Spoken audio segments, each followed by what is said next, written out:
उर्मिला जी ने अपने डॉक्टर बेटे के लिए डॉक्टरनी ब्याह कर लाई थी। शादी के तीसरे ही दिन उसने बहू से कहा, बहू आज तो तू सबके लिए कुछ मीठा बना दे।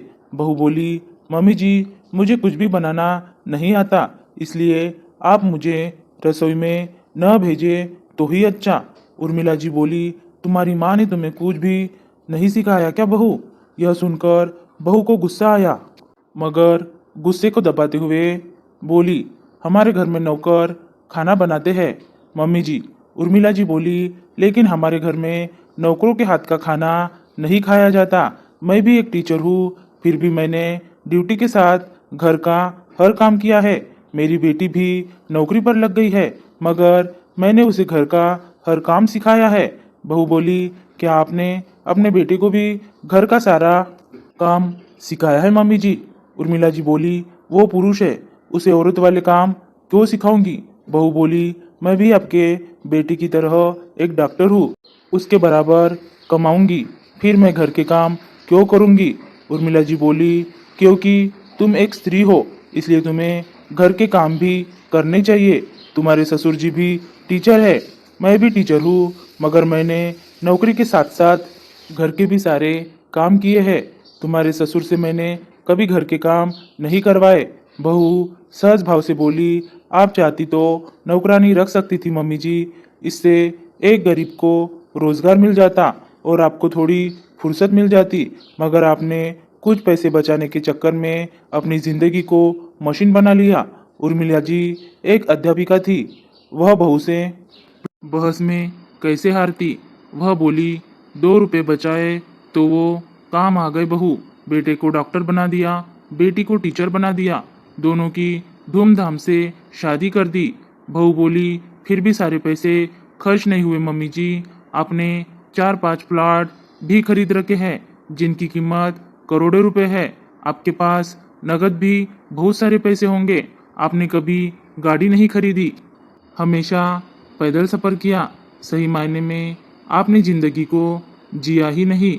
आप लोग जिंदगी के मजदूर हो, जिन्हें सिर्फ कमाने का ज्ञान है, जीने का जरा भी नहीं। उर्मिला जी बोली, मतलब हम मूर्ख हैं? बहू बोली, बुरा मत मानिए, मगर ये सच है। आप लोगों ने कंजूसी कर करके पैसों और संपत्ति का ढेर लगा दिया है। आपके और पापा जी के रिटायरमेंट पर भी बहुत सारे पैसे मिलेंगे, वो सब मेरे और आपके इकलौते बेटे के काम आएंगे, क्योंकि जवानी में आप खर्च नहीं कर पाए तो अब इस उम्र में क्या खर्च करेंगे? बहू ने उर्मिला जी की बोलती बंद कर दी थी। अब उसे कोई जवाब ही नहीं सूझ रहा था, इसलिए वह झल्ला कर बोली, बहू कुछ नहीं बनाना तो मत बना, मगर फालतू के तर्क देकर दिमाग खराब मत कर। फिर उर्मिला जी खुद रसोई में चली गई। बहू चुपचाप अपने कमरे में जाकर मोबाइल चलाने लगी। रात को उर्मिला जी ने पति को बहू से हुई सारी बात बताई। फिर बोली, सुनो जी, मुझे कल ही एक गाड़ी चाहिए और घर में एक नौकरानी चाहिए। उर्मिला जी के पति बोले, पागल हो गई हो क्या? नौकरानी तो ठीक है, मगर गाड़ी का क्या करोगी इस उम्र में?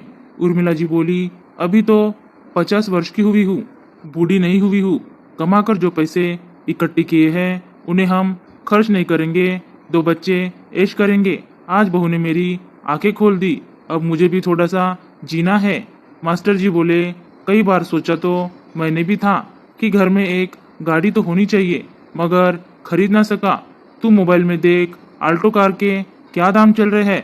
उर्मिला जी बोली, मुझे नहीं चाहिए आल्टो कार, 20 लाख के ऊपर की गाड़ी लाऊंगी। और सुनो, वो मेरी पर्सनल होगी, घर के लिए लानी है तो दूसरी खरीद लेना। मास्टर जी पत्नी को ऐसे देखने लगे जैसे कोई हॉरर मूवी देख रहे हो। बोले, सनक गई क्या? उर्मिला जी बोली, सन की नहीं हूँ, जाग गई हूँ।